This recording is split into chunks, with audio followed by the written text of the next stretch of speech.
తిరిగేవయ్యా భిక్షమందుకొని మోక్షాన్నిచ్చి భక్తులను రక్షించేవయ్యా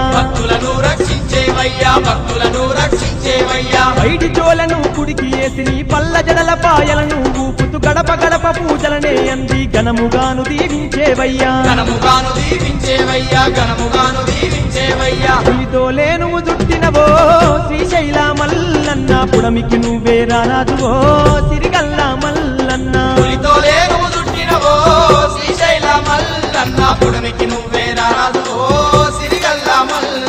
కొండ కోనల్లున్నావో శ్రీశైల మల్లన్న కోటి మాయల దేవుడవో